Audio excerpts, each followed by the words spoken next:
Não se julgue excessivamente. Não dê muita atenção ao que as pessoas pensam de você. Não existe o certo ou errado. Existe o que é certo para você. O que você precisa é persistir e nunca desistir. E o mais importante, tenha coragem para seguir os seus sonhos. E todo o resto é relativo. Senhoras e senhores, temos a honra de apresentar o podcast CFSC Brasil. Bom dia, boa tarde, boa noite. Vai começar agora o CFSC Podcast Brasil. Sejam todos muito bem-vindos. Hoje teremos um bate-papo incrível com uma das profissionais de referência em treinamento funcional no Espírito Santo, principalmente no município em que reside.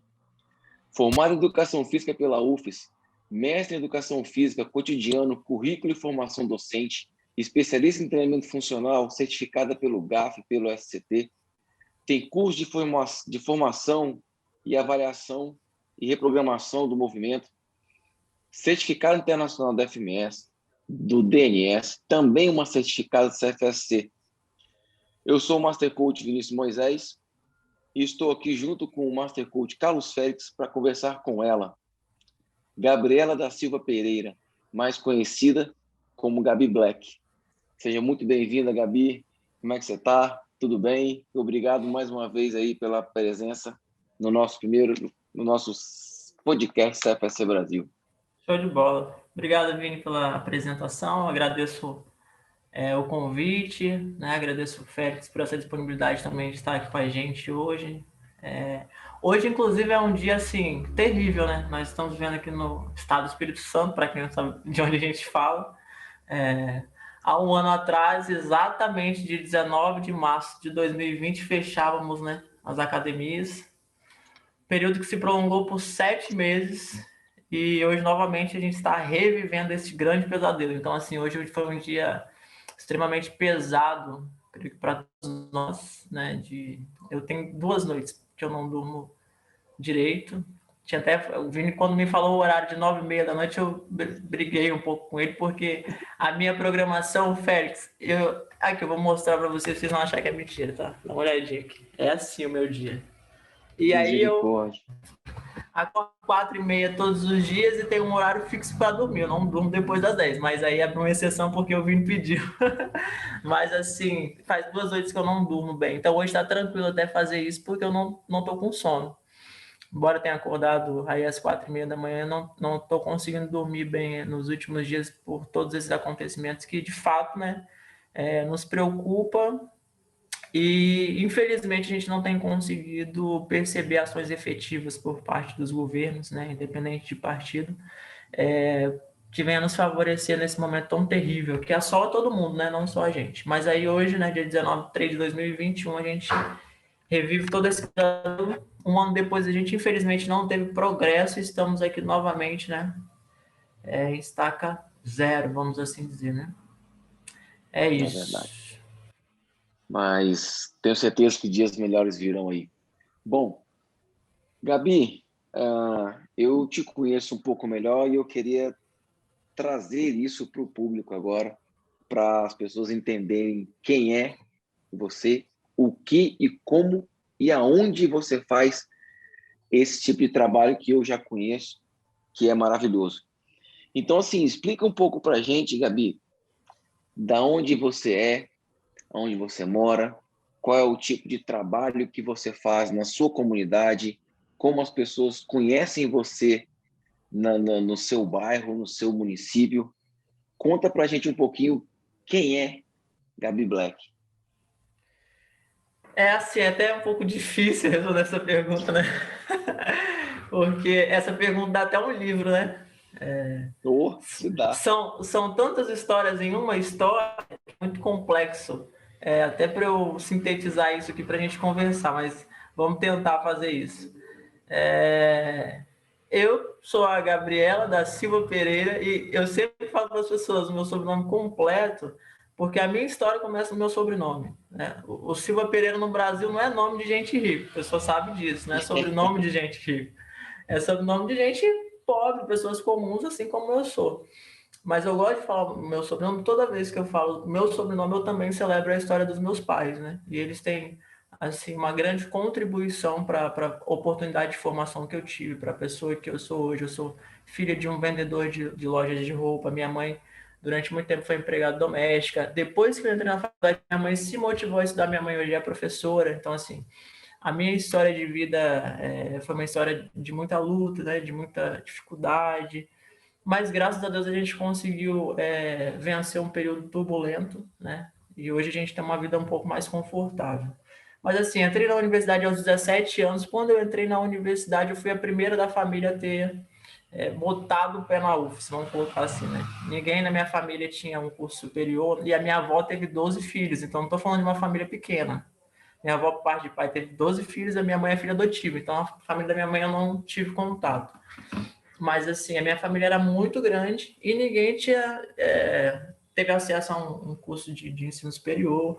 Eu lembro quando o nome saiu no jornal, eu tenho, inclusive, tá, esse jornal até hoje, quando saiu o nome ali dos aprovados, minha avó chorou muito, né? Porque o nome das pessoas aqui do lugar que eu moro só sai no jornal quando é preso ou é morto. Né? A realidade é essa, dura, nua e crua, né? Então, assim, o marco histórico da minha vida de transformação ela começa a partir do momento que eu entro na UFS. E, assim, foi muito difícil, né, ficar 4 anos em uma universidade, não é tão perto da minha casa, então eu pegava, naquela época, 3 ônibus para chegar na UFS, né, não tinha facilidade de terminal como tem hoje. E aí fiquei ali 4 anos estudando, né, e sempre fui muito apaixonado por livro, apesar dos meus pais não terem tido a oportunidade de estudar, eles sempre nos incentivaram a estudar. Eu tenho uma irmã mais velha, minha irmã também é professora, e os meus pais sempre nos incentivaram a estudar, a ler. Meu pai trazia jornais todos os dias do serviço, revista, naquela época tinha muito esse lance de revista, né? E aí, no meu período que eu passei ali na UFES, eu mergulhei muito na biblioteca. Era um lugar que eu passava muitas horas do dia, uma coisa que não é muito comum os estudantes de educação física, né? Tive colegas que passaram 4 anos na universidade e nunca botaram o pé na biblioteca central. Sabe nem para onde é que é, né? Não sabe nem onde que é, infelizmente. E assim, a minha passagem pela universidade, ela foi um divisor de águas na minha vida, assim.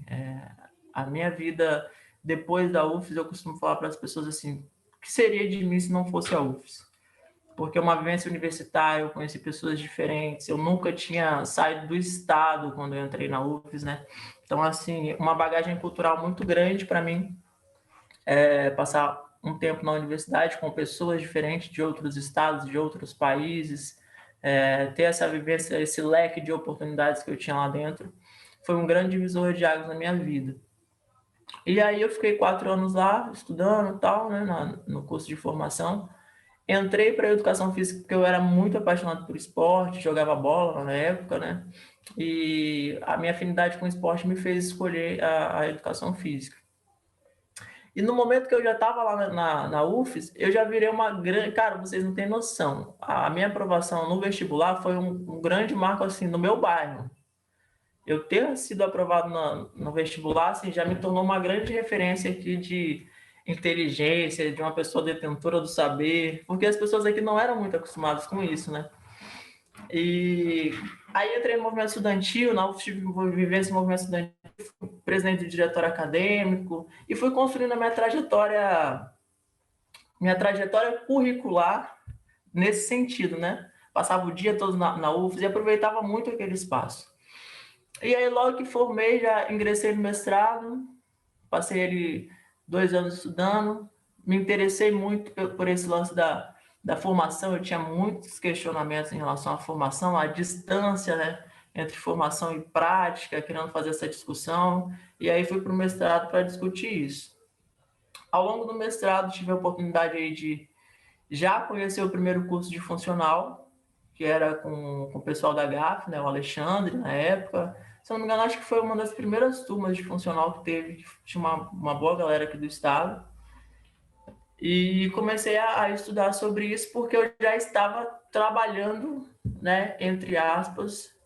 Na verdade, foi uma forma que eu vi de ter dinheiro para estudar, Então eu peguei um grupo de amigos mesmo e comecei a dar aula para um grupo de amigos.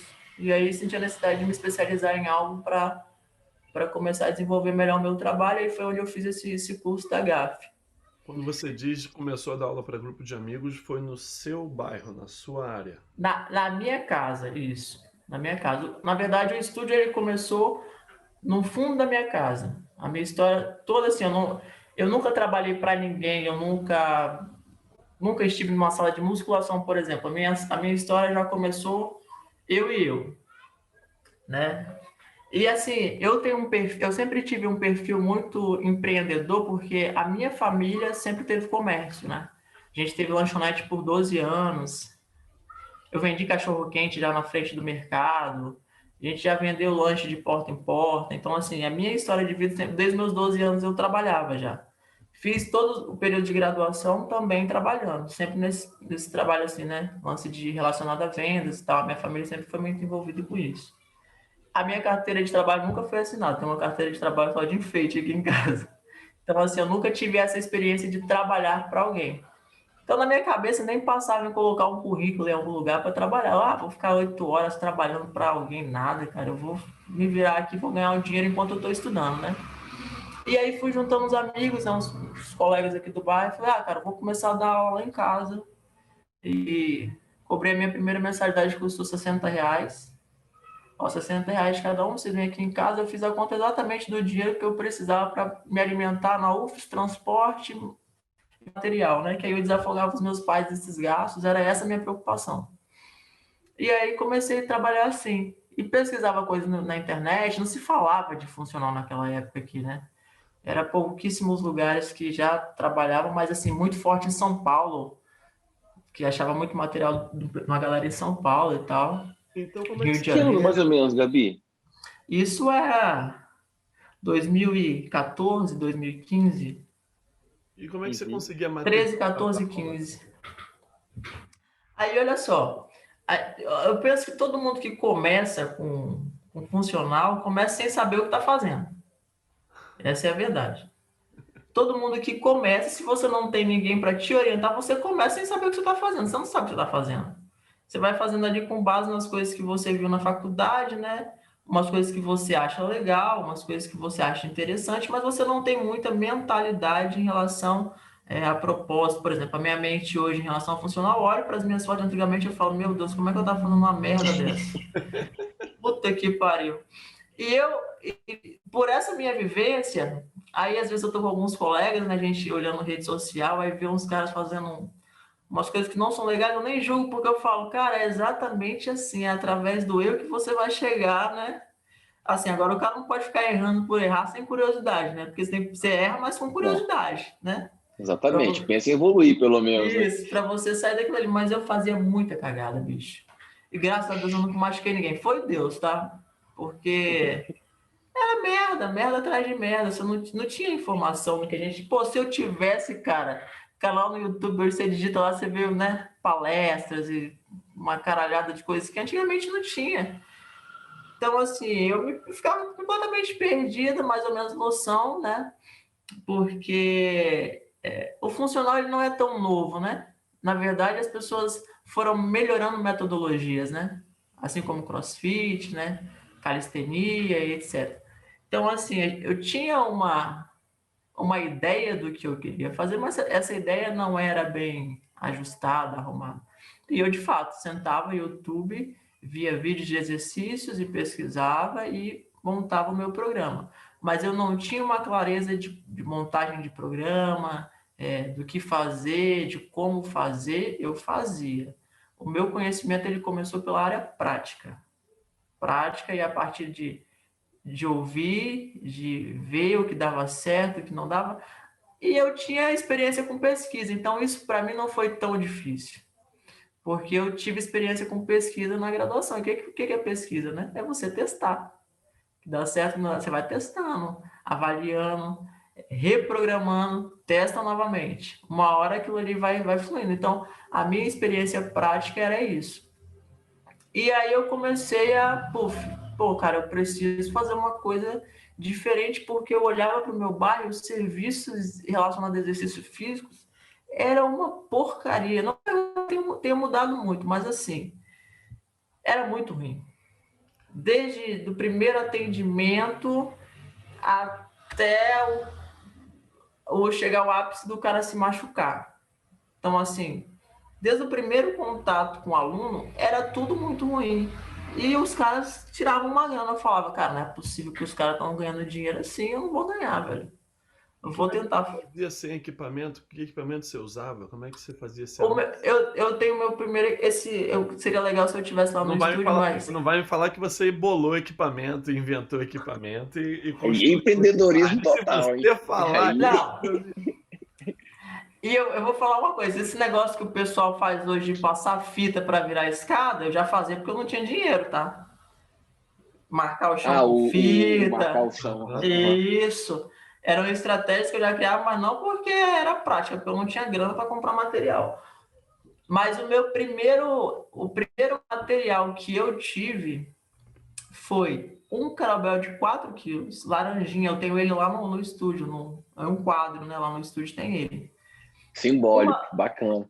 Uma corda naval e uma escadinha de agilidade. Eu tinha esses 3 materiais, além assim de coisas que eu ganhava do pessoal das academias que eles não queriam mais, halteres, né, que eles estavam descartando, aí eles me davam, né, porque eu estava ali trabalhando na Lilias, então esses eram os meus materiais. Dá para essa menina aí que ela tá começando. Isso aí, tá começando agora, vou dar uma força aí, e a galera que toda me conhece mesmo, né, aí eles me davam essa força aí para me ajudar. Mas de material mesmo que eu comprei, e assim, a primeira mensalidade dos alunos foi para comprar alguma coisa, então assim, como eles não tinham começado a treinar, você paga e depois treina, né? Aí eu já peguei aquele dinheiro, comprei alguma coisinha ali, porque, pô, os caras vão chegar aqui, eu não tenho nada. E como era todo mundo amigo meu mesmo, eles não tinham nem direito de reclamar, estavam ali por caridade, era uma boa ação. Então você primeiro recebeu para depois oferecer o serviço. Isso. Eu prometi, né? Eu falei, ó, eu prometi, galera. Tinha uns caras meio gordinhos, né, que era amigo meu, ó, vamos cuidar da saúde e tal, vamos fazer um negócio que vai ajudar vocês. Os caras estavam na academia, não estavam tendo resultado nenhum. Então era uma oportunidade para melhorar. Se não desse certo, já não estava dando certo mesmo, né? Eles arriscaram também. E teve muita gente que comprou essa ideia no início aí, de pagar antes de ter o serviço? Não só no início, eles estão comigo até hoje. Olha só. A galera que treinou comigo aqui atrás da minha casa, eles são meus alunos até hoje. 6 anos eles são meus alunos. 7 anos faz agora, eles são meus alunos. Que legal. Ainda hoje. E eles testemunham isso, porque eles viram esse meu processo evolutivo em relação a conhecimento, a busca e tal. E eles só ficaram, não porque eu era bom, porque eu era muito ruim no que eu fazia, mas pelo atendimento. Porque o meu atendimento era diferenciado. Como eu vi que as academias aqui o atendimento era muito ruim, e até hoje eu sou assim, também não fiz isso por causa do dinheiro. Acho que é muito a minha personalidade mesmo. De tratar as pessoas com respeito, de tratar as pessoas bem. Eu acho que isso também envolve um pouco de caráter, né? De identidade, de empatia com o outro. E assim, até hoje, meus alunos, ontem mesmo, venceu a mensalidade de alguns alunos que são comerciantes aqui, eu mandei mensagem, falei, ó, cara, não precisa se preocupar com a mensalidade, porque tá ruim para mim, eu sei que tá para você, né? Então, assim, quando você puder, a gente acerta, mas venha treinar. Legal. Porque é esse tipo de relacionamento que eu gostaria que um professor tivesse comigo. Que ele não me olhasse como um número, como um dinheiro, como uma parte do seu pagamento, mas que, sobretudo, ele me olhasse como um ser humano. E é isso que eu faço com os meus alunos. Meus alunos, ninguém, desde 6 anos atrás, falta mais de 2 dias sem receber uma mensagem minha, sem receber uma ligação, sem eu perguntar o que aconteceu, por que não veio treinar, né? Teve um problema em casa, familiar. E é assim, cara, assim que eu fui construindo o meu trabalho. O meu trabalho foi pautado, sobretudo, dentro do lado humano. É isso que eu falo para as pessoas. Eu acho que o nosso diferencial hoje não é a técnica, não é a melhor técnica, não é a melhor metodologia. O CrossFit está aí para provar isso, cara. A relação humana do CrossFit é muito forte. Inclusive, eu acho que nós do funcional pecamos muito nisso. Uhum. Esse comportamento de comunidade. É engraçado você falar isso, porque 2 pontos para poder colocar isso em prova. Você deve ter participado do Perform Better Brasil Connect você estava lá, se eu não me engano, né? Porque acho que o Sim. nosso primeiro contato, onde eu até respondi o Q&A, né? A pergunta para você, e falei, Gabi Black e tal. Você já era famosa, não te conhecia, mas você já era famosa nos meus ouvidos. E muito do que você está falando aqui, o Eduardo Neto, que é o coordenador, diretor nacional da rede de academias Bodytech, fala a mesma coisa. É impressionante. E você já vem aplicando isso desde o seu primeiro dia, como você está dizendo, né? E a segunda questão é uma frase que o Boyle fala direto, que você já viu com certeza dentro da metodologia, que é não as pessoas não importam muito o quanto você sabe até saberem o quanto Quanto realmente você se você sabe. importa. Isso aí. Né? Então, isso que você está falando bate com essas duas extremidades, né, do que a gente tem de ensinamento de grandes líderes, de grandes pessoas, e você já vem aplicando isso antes mesmo de você receber essas informações deles, né? E como foi para você quando você ouviu essas coisas? Porque você já aplicava, né?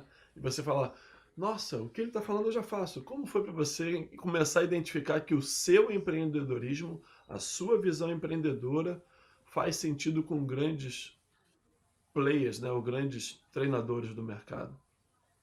Assim, Félix, só um parênteses antes de eu responder isso você me perguntou, para que as pessoas não confundam, as pessoas que vão ouvir isso que eu estou dizendo não confundam.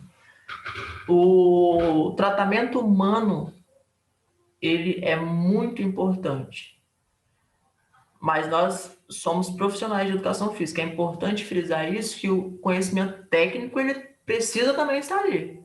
E foi justamente por isso que eu fui melhorando meu conhecimento técnico ao longo dos anos, porque ele era ineficiente.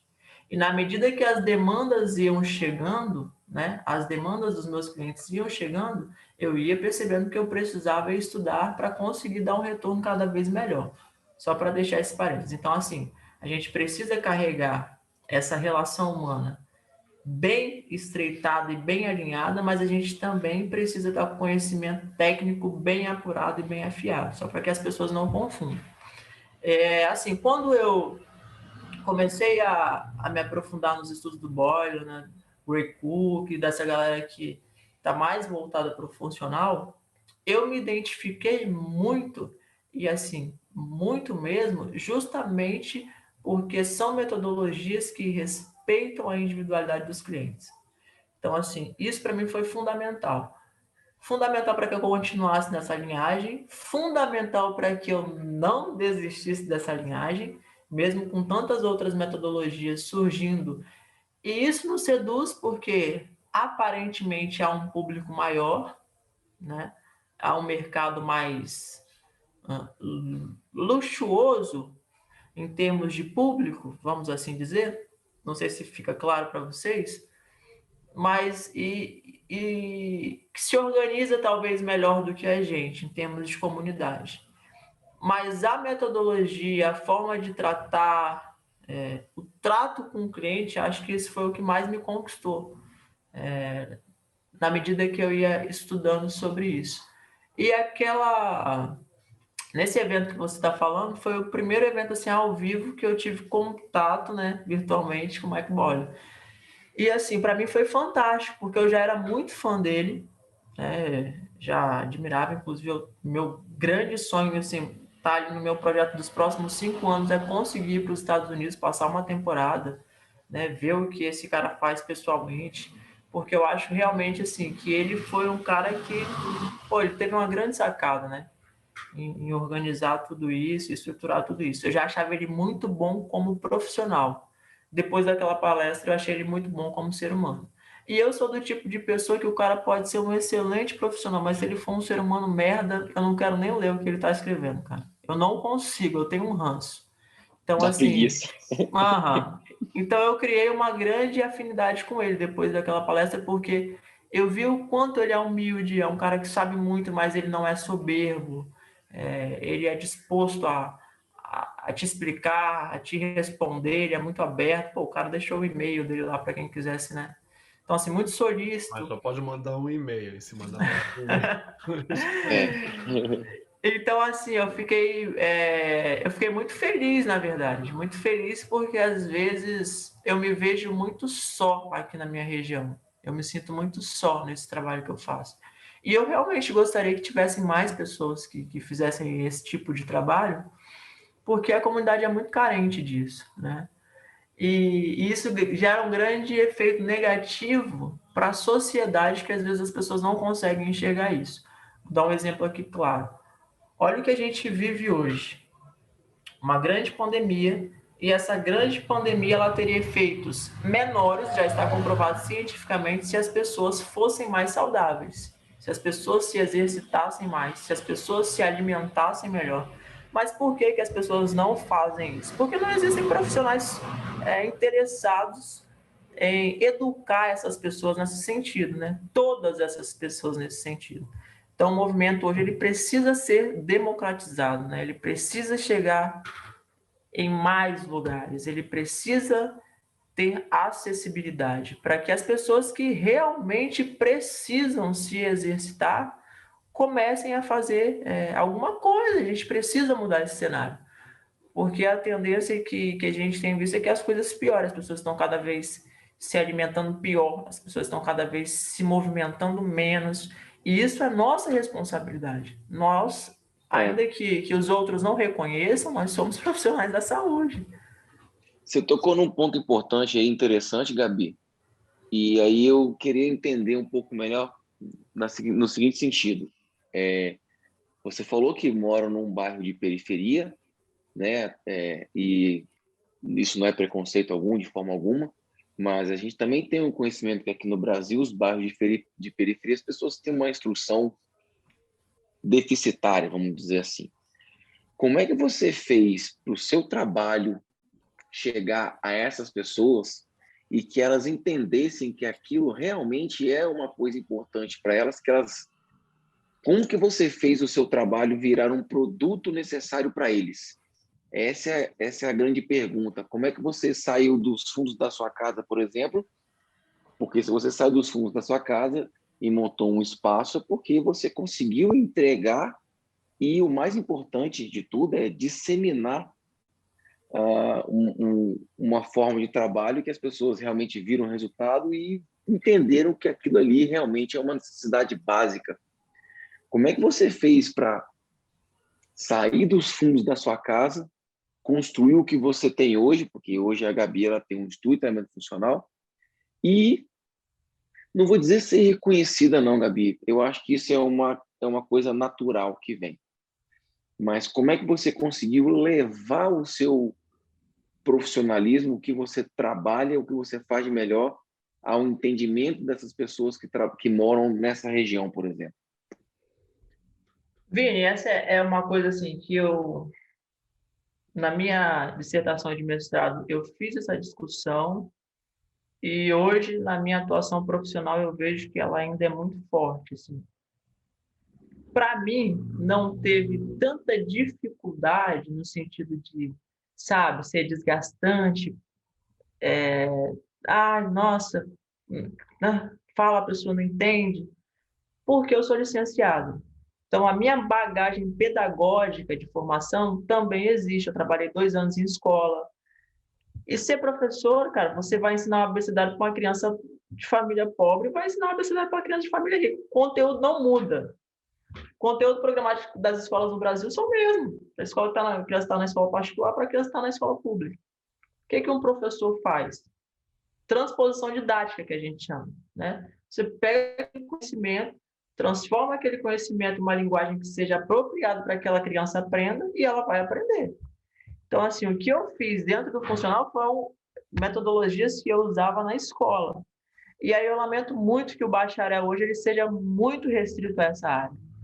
Eu vejo professores aí formados que eles não entendem que eles são professores. Sobretudo, nós ensinamos movimento, é a arte de ensinar. Então, assim, as universidades no Brasil ainda elas são deficientes, estão ricas em biomecânica, né, fisiologia, etc., mas a área da pedagogia ela é muito complicada. O que eu fiz, cara? Os meus alunos, quando eu comecei, eles não eram pessoas estudadas, não eram pessoas instruídas. Eu costumo dizer que eles eram analfabetos de movimento. A maioria dos meus alunos nunca tinham entrado numa academia. A maioria dos meus alunos nunca tinham entrado na academia. E a minha pergunta era, por que que esse cara que mora aqui nunca entrou numa academia? O que que impede uma pessoa que mora aqui de não entrar numa academia? Essa foi a primeira pergunta que eu quis responder. Qual era o impedimento?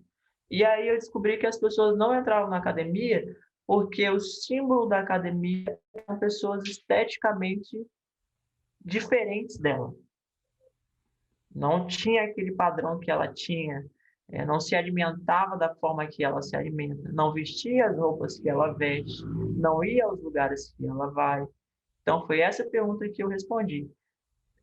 A minha imagem da academia, eu nunca passei o discurso do venha receber um barriga de tanquinho, ou olha como é que o seu braço vai crescer em tantos meses, ou olha como é que você vai ficar gostoso. Nunca passei essa mensagem porque justamente eu queria um outro público. Hoje o slogan lá do estúdio é academia para quem tem dor. Porque eu descobri que a maioria das pessoas que moram aqui tem dor. Então, porra, eu coloquei aquele nome cada mês, novo aluno, novo aluno. Eu cheguei no momento que eu não tinha mais vaga. Aí aumenta o preço. Aí você faz aquele trabalho de marketing de convencimento que você, né, investiu o seu dinheiro, que você vai ter um retorno. Mas, assim, eu acho que, sobretudo, é você estudar as pessoas para quem você quer ofertar um serviço. As pessoas que eu queria ofertar o meu serviço não eram as pessoas que estavam dentro da musculação. O primeiro ponto que eu descobri foi isso. Aí comecei a atrair clientes. Os clientes entravam achando que era uma coisa, que eles iam fazer uma coisa, mas eles iam fazer outra. Porque aí o discurso era, olha, você não vai fazer o que você quer fazer, você vai fazer o que você precisa fazer. Ah, esse exercício mexe qual músculo? Eu ouvia muito isso. Qual parte do corpo que esse exercício mexe? Então, eu tinha que fazer toda uma discussão em relação a isso, né? Explicando o que era funcional, por que que estávamos fazendo isso de acordo com a característica daquele aluno. E é isso. A minha rotina, até hoje, todos os dias, é explicar para os alunos o que eles fazem, por que eles fazem, quando eles não fazem, que é muito importante também, quando eles não devem fazer. E eu não tenho preguiça de explicar, isso não me estressa, isso não me aborrece. Todas as vezes que eu preciso falar, é a minha oportunidade de rememorar e rever se o que eu estou fazendo continua fazendo sentido para mim. Porque eu acho que a partir do momento que isso me cansar, a partir do momento que eu me cansar de educar as pessoas, não é mais para mim essa área. E o interessante é que, à medida que os alunos foram vivenciando essa prática, eles conseguem aprender e conseguem identificar quando o outro também não está fazendo certo. Então, assim, é a hora que eu vejo, olha, esse cara aí já entendeu, né, o que que ele está fazendo aqui. Não é a mesma coisa que ele estava fazendo lá fora. Por que que ele está fazendo isso aqui? Então, eu acredito muito que é um processo de educação, né? Um processo de escolarização do movimento. Você começou a tirar dor da galera, né? E aí a galera começou a contar lá que fez uma, duas aulas, que as dores sumiram, e aí a clientela começou a aparecer. É isso aí. Bacana. É muito interessante você falar essa questão de educar, que é o princípio, né, da nossa profissão. Nós somos educadores físicos. E hoje, não sei se as pessoas realmente se tocam nessa questão primordial da profissão, né? Não sei se as pessoas realmente estão com toda a paciência que elas deveriam estar e ter realmente, desculpa a expressão, mas ter esse tesão de educar diariamente, independente de ser a mesma pergunta vindo pela boca de outras pessoas, mas que você tenha a chance de, como você disse aqui, de educar e repetir aquilo até para você mesmo ter certeza de que é isso o que você quer. É bem interessante você falar isso e dá para entender o porquê que você tem tanto sucesso hoje na sua carreira, que eu já não tenho dúvidas que a sua carreira já é uma carreira de sucesso, já pode ser considerada um case de sucesso, e acredito que muitas pessoas que vão assistir essa entrevista, ou esse podcast, esse bate-papo, elas vão poder, e essa é a nossa esperança, né? Esse é o nosso porquê aqui, trazer pessoas que estão fazendo a diferença no mercado para que de alguma forma estimule outras pessoas a também poderem fazer a diferença no mercado, né? Esse é o principal objetivo do podcast do CFSC Brasil. Muito legal, Gabi. E assim, Félix, é uma questão que o Vini abordou. Eu falo muito sobre essa questão do lugar onde eu estou, do porquê eu faço isso aqui, porque isso para mim tem um significado muito, muito grande, é muito forte para mim. Não é que eu venho aqui para fazer um serviço de caridade ou de... O meu empreendedorismo é um empreendedorismo social, eu falo isso para as pessoas. Meu comércio ele não faz sentido se ele não tiver um impacto positivo no bairro onde eu moro. Se o meu comércio fechar hoje, a pandemia está se alastrando, eu não tiver condições mais de manter, eu vou fechar as portas, eu sei que vai ter gente fazendo protesto para abrir as portas, eu sei que vai ter gente fazendo vaquinha para a gente retornar ao estúdio. Hoje eu tenho consciência disso. Então, era exatamente isso que eu queria. Queria fazer um trabalho que, de fato, movesse a minha comunidade e que tivesse sentido não só para mim, mas muito mais para as pessoas. E hoje eu consigo enxergar que a vida das pessoas, elas entram no estúdio de uma forma e daqui a um ano eu consigo ver que elas estão totalmente diferentes em termos de conhecimento, em termos de questionamento, em termos de crítica. Pô, eu pego uma empregada doméstica que não sabia nem falar direito, daqui a um ano ela está me obrigando a estudar, porque ela está vindo com tanta pergunta que nem eu mais sei. Eu tenho que sentar e estudar de novo. Porque o nível de conhecimento e de curiosidade instigado dentro do treino faz ela sentar no celularzinho dela e pesquisar as coisas que ela está vivenciando, ver coisas novas, me perguntar. Isso faz sentido? Isso não faz? Conversa sobre respiração, nós começamos a ver um monte de vídeo de outros tipos de respiração e vem blogueiras que postam, né, e questionam, porque, olha, se a blogueira está falando, eu não estou acreditando muito, mas se você falar, eu vou acreditar. Então, isso me obriga a estudar cada vez mais. E é esse tipo de comportamento que eu quero mostrar na minha comunidade, porque eles vão ser mais críticos na política, eles vão ser mais críticos na hora de se alimentar, eles vão ser mais críticos na hora de consumir. As pessoas de comunidade periférica são extremamente consumistas, e eu discuto muito isso com os meus alunos, né? O ter, e às vezes acaba trabalhando só para pagar conta. Então, assim, são uma série de fatores que eu, dentro de uma sala de 60 metros quadrados, tento desconstruir todos os dias. E isso, para mim, é muito motivador, porque eu vejo tendo um efeito muito positivo na vida das pessoas. É óbvio, cara, é óbvio, as pessoas que estão assistindo isso não pensam que eu faço isso só por amor. Não é isso, eu tenho contas para pagar. Eu sobrevivo disso. A minha única fonte de renda hoje, eu larguei um concurso público para empreender. Assim, a minha única fonte de renda é o meu estúdio hoje.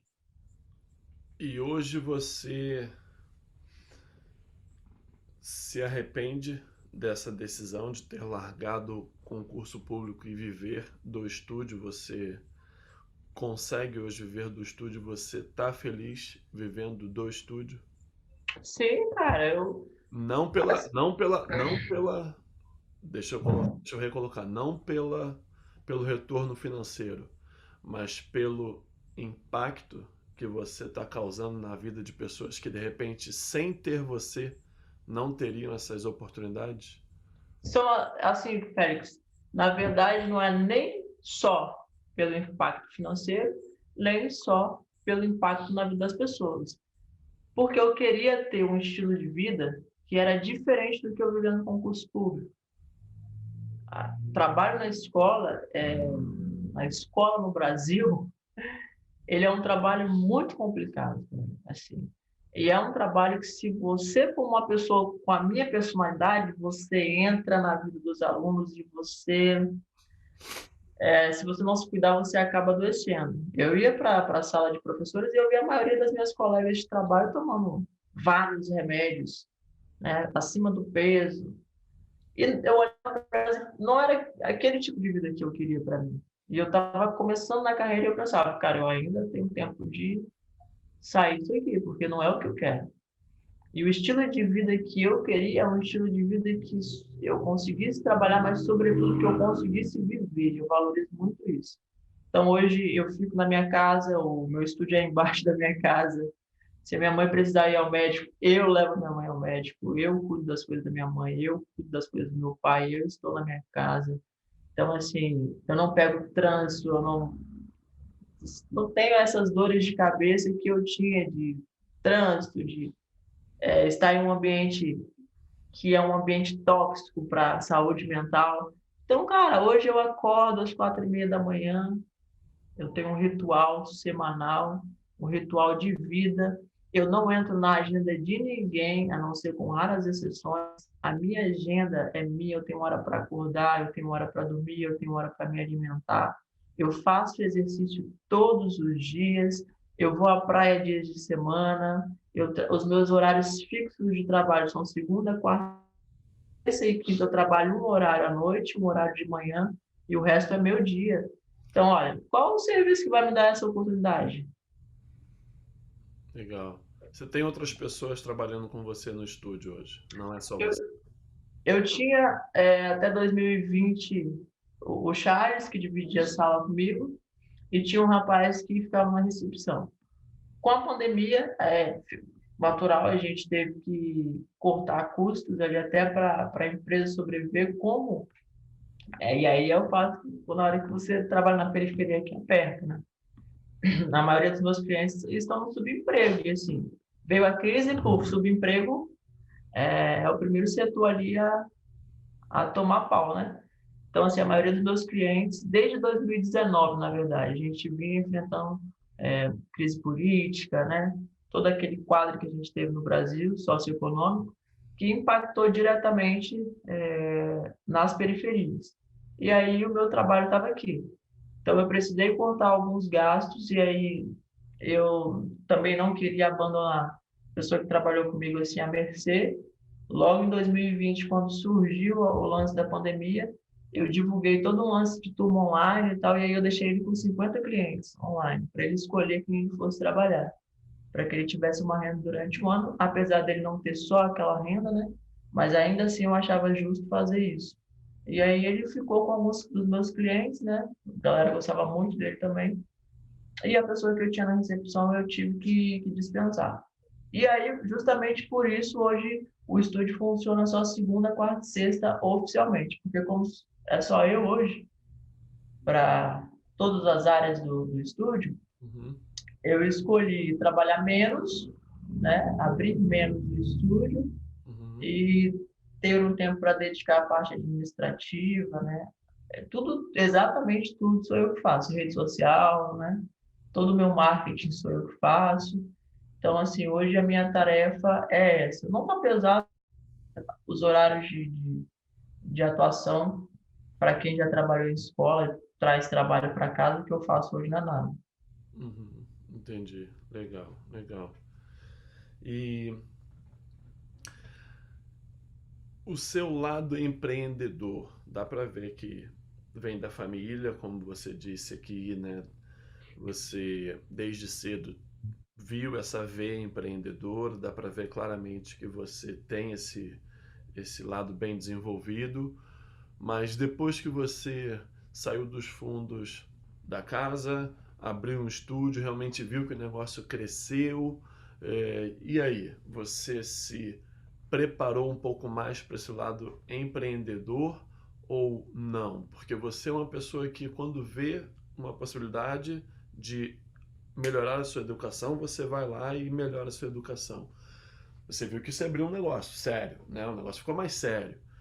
E aí, você fez essa veia empreendedora receber mais educação de empreendedorismo? Porque eu estou vendo ali o poder do hábito, as armas da Tem, persuasão. Eu estou vendo ali, eu estou vendo ali. tem umas.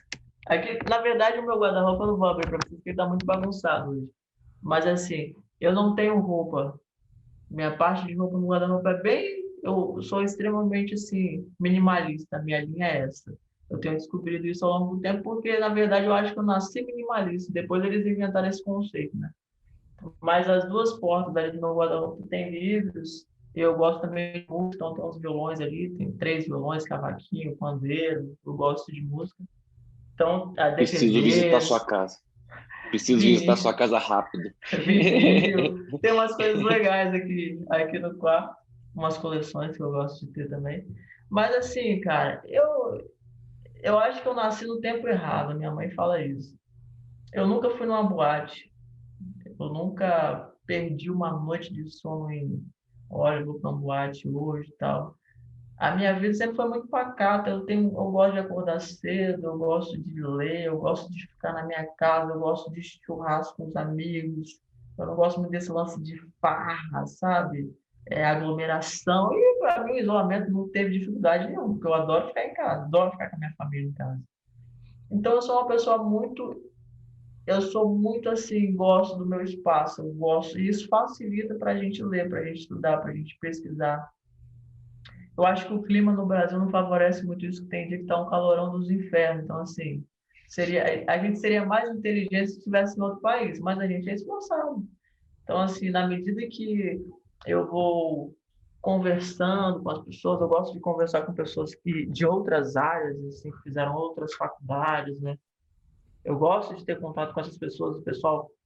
Eu comecei a ler agora a Constituição Federal, que eu fiquei, caraca, a gente está discutindo política aí pra caraca. Eu nunca li a Constituição, aí eu imprimi, eu prometi.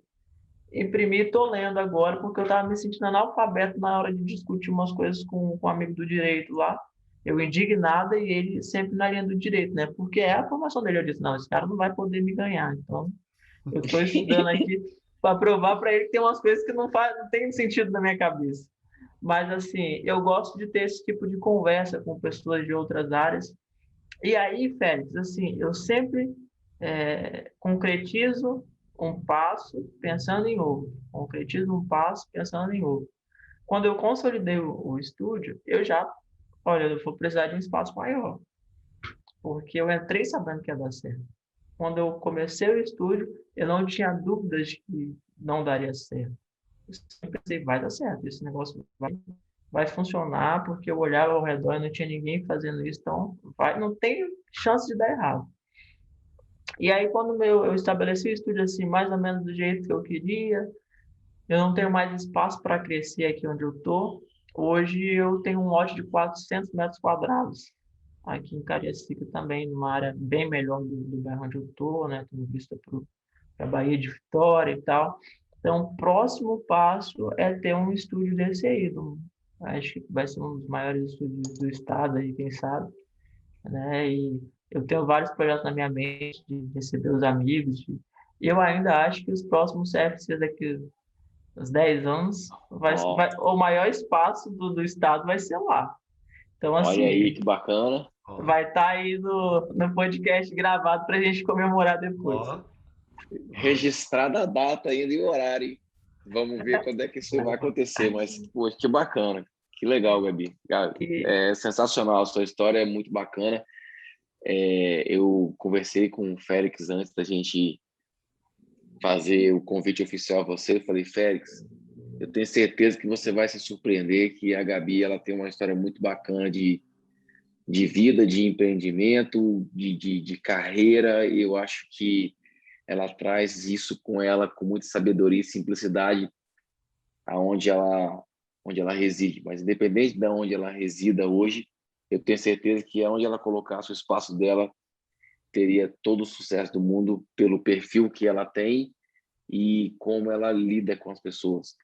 Você vê que a Gabi, a gente está nessa conversa aqui, você vê que realmente a gente está falando com um ser humano que olha realmente para os dois lados, né? Não tem posições unilaterais. Então, assim, Gabi, eu fico extremamente contente e feliz aí pelo seu empreendimento. É uma pena a gente não estar mais próximo, né? Por conta das distâncias, dos afazeres do dia, mas sempre que a gente pode, a gente troca uma ideia, mesmo que seja de forma breve, né? De forma rápida, mas é sempre um prazer muito grande, cara. Eu agradeço aqui imensamente essa presença sua no nosso podcast Brasil. Fez, quer fazer algumas considerações a Gabi, se fica à vontade. Gabi, você é um exemplo de profissional, um exemplo de pessoa. Realmente a sua história é impressionante. Com mais detalhes aqui eu pude ouvir de você e o jeito que você conta é muito gostoso de ouvir. O teu sorriso é contagiante. Se alguém já ficar brabo com você, basta você dar um sorriso desse que não tem como ficar bravo com você. Quero muito te encontrar pessoalmente para te dar um abraço um dia, né, quando tudo estiver melhor. E é um prazer imenso ter você aqui conosco para compartilhar um pouquinho da sua história. Tenho certeza que vai contagiar e vai motivar e inspirar muitas outras pessoas da área para que nós possamos ter mais profissionais envolvidos com essa responsabilidade que a profissão nos deu, né? A gente fez o juramento lá no dia da formatura e nós temos que continuar com aquilo que a gente fez, a promessa de formatura, né? Então, muito obrigado e eu deixo você aqui fechar essa nossa participação no podcast do CFSC Brasil. Bom, eu que agradeço aqui, mas eu queria fazer uma consideração que eu acho que é o que vale, né? De toda essa conversa que a gente teve aqui, acho que o que vale é falar para os profissionais, né? Não vai ter vaga nos grandes centros para todo mundo. Vitória está aqui nos mostrando isso. Vitória já está cheio de... Não vai ter vaga para todo mundo. Então, as pessoas precisam começar a criar estratégias ou elas vão ter que trabalhar no shopping. Estudar 4 anos para botar um currículo no shopping e trabalhar em alguma loja lá. Não que eu tenha algo contra isso, mas eu acho que a pessoa que estudou 4 anos, identifica uma área, precisa atuar dentro da sua área. Então, é hora de repensar formas de trabalho para além dos grandes centros, né? É preciso fazer conta, né? Preciso fazer conta. Eu vejo aí várias pessoas insistindo na vida de personal trainer, mesmo saindo de casa às 5 da manhã e voltando às 10 da noite, mas não faz conta com gastos de gasolina, horas no trânsito, alimentação, tempo longe da família, se apegando ainda no discurso de que os grandes centros são a única saída para a nossa profissão. Eu não tenho do que reclamar, cara, da minha trajetória dentro da periferia financeiramente, né? Inclusive, eu acho que eu tenho muito mais coisa do que muita galera que está trabalhando de personal aí com gente rica, né? Então, assim, a gente precisa começar a fazer contas, priorizar a nossa própria qualidade de vida para cuidar da saúde de outras pessoas e olhar para novos horizontes. A gente tem aí um maior número da população que ainda não se exercita. Então, onde estão esses profissionais, né? O que esses profissionais estão fazendo para mudar essa realidade? Então, eu gostaria de fechar essa nossa conversa fazendo esse convite aos profissionais. Não tenham preconceito dos lugares onde vocês moram, das pessoas que fazem parte da sua realidade. Porque eu penso que é justamente para isso que a gente vê. Se a gente não consegue alterar a realidade do nosso bairro, cara, dificilmente a gente vai conseguir alterar a realidade do mundo, da sociedade. Acho que a gente começa fazendo pequenas ações positivas com as pessoas que estão próximas a gente, para depois ganhar novos horizontes. Eu estou chegando no nível de ganhar novos horizontes hoje. Eu acho que o meu trabalho aqui ele fez um sentido e eu estou tendo essa necessidade de crescer o meu trabalho. Mas eu ainda acredito que os profissionais precisam acordar para essa outra possibilidade, para além dos grandes centros. Quero muito agradecer ao Vini, cara, o Vini é uma pessoa que eu sempre recorro nos meus momentos de aflição, angústia, dúvidas. Aqui no estado a gente tem uma galera muito boa, né, cara? Eu sou muito, assim, agraciada por estar cercado. Eu tenho a galera do funcional aqui, que são grandes amigos, Fernando, Bruno Calique, Gustavo, o próprio Felipe lá, amigo do sócio do Vini. É uma galera aqui, pô, Lucelante, cara. Tem uma galera muito boa aqui no estado. A gente está num estado, assim, privilegiadíssimo de profissionais. E eu sou muito grata por ter contato com essas pessoas, buscar conhecimento com essas pessoas, pegar o conhecimento dessas pessoas e dividir, compartilhar com eles tudo isso que eu estou vivendo. Eu cheguei num momento da minha vida, Félix, que eu não tenho absolutamente nada questionado que foi feito assim, na minha trajetória profissional. Acho que tudo foi válido, eu não tenho vergonha nenhuma de falar de onde eu saí, de onde eu vim, dos erros que eu cometi, porque tudo isso me trouxe até aqui, no momento que eu estou vivendo hoje, que nem nos meus maiores sonhos eu falei para mim, cara, nem nos meus maiores sonhos eu ia um dia sequer imaginar que eu ia estar fazendo aqui um podcast para uma plataforma de um cara que eu, porra, cara, um cara que eu admiro tanto, um idealizador fantástico, que é o Mike Boyle, com os representantes que também são extremamente competentes e admiráveis como vocês. Então, assim, eu me sinto, porra, hoje era para ser um dia muito triste, está sendo um dia que está fechando com chave de ouro com esse momento. Eu estou muito feliz, muito feliz. Eu gostaria de estar fazendo essa conversa com todos os meus alunos aqui, porque esse momento não é só meu, esse momento é dos meus alunos também, da minha família, da minha comunidade, das pessoas que construíram essa história comigo. Por isso que eu falo, Gabi Black não é Gabi Black, é Gabriela da Silva Pereira, moradora aqui de Porto Novo, Cariacica. Maravilha, maravilha. E de onde vem esse nome Gabi Black? Cara, Quem deu esse nome? pois é, eu faço conexões ao longo da minha vida que só Deus para acreditar. Mas esse nome aqui surgiu com um professor de geografia que eu tive no ensino médio, ele inclusive é meu amigo até hoje. Ele é MC também, André Adicto, ele é conhecido aqui no estado como Adicto, MC Adicto. É um cara politicamente muito formado, e ele me batizou com esse nome no aulão de sábado, me preparando para o Enem, para entrar no vestibular, e esse nome pegou. Então, assim, eu carrego esse nome aí graças a ele. Em todos os lugares que eu passo, as pessoas perguntam, eu sempre falo dele. Hoje, inclusive, eu tenho que mandar mensagem para ele, ó, cara, tive que falar de você hoje de novo. Legal, muito bom. Gabi, para fechar, puxa um livro, que essa vai ser a nossa rotina de todo o podcast do CFSC Brasil. O entrevistado tem que dar uma dica de um livro. Não vale As Armas da Persuasão, não vale O Poder do Hábito, porque eu já falei deles dois, mas dá uma dica de um livro bom que você acha que todo professor de educação física, empreendedor ou que quer empreender tem que ler. Essa Pai rico, foi pai boa, hein? pobre. Pai rico, pai pobre. Eu acho que primeiro tem que saber fazer conta. Sensacional, uma excelente pedido aí, já de cara um livraço. Cadê Muito bom. Cadê ele? Cadê Que é ele? um básico. Eu emprestei, eu estava olhando aqui, mas eu emprestei para um aluno. É porque meus livros não são meus, tá? Ah, sim, legal. Sempre que eu estou conversando com algum aluno, eu vejo que ele está precisando de algum tipo ali de... Aí eu dou um livro para ele ler. Legal. Eu faço a mesma coisa. Só esqueço de pegar de volta. Mas, ó, cara, toma aqui, bicho. Leia aí. Isso aí. Eu sei que vai saindo muito mais para você do que para mim. Isso é muito bom. Isso é muito tá legal. Com alguém esse livro aí, mas é um livro assim que... Inclusive a versão brasileira desse livro, agora foi lançado recentemente assim, uma versão brasileira que eu digo, um livro da mesma linhagem de uma autora brasileira. É uma menina da periferia, Nath Finanças, o Instagram dela. E ela também lançou um livro muito bom, assim, eu comprei ele também, já emprestei e indico aí pra galera. Mas eu acho que o Pai Rico, Pai Pobre é um livro assim, cara.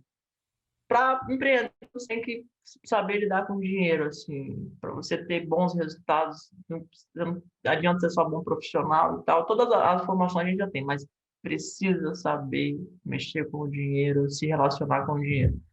Eu acho que é isso. Perfeito. Maravilha. Gabi, muito obrigado em nome de todo o time do CFSC Brasil, em nome da marca CFSC Brasil, do Michael Boyle.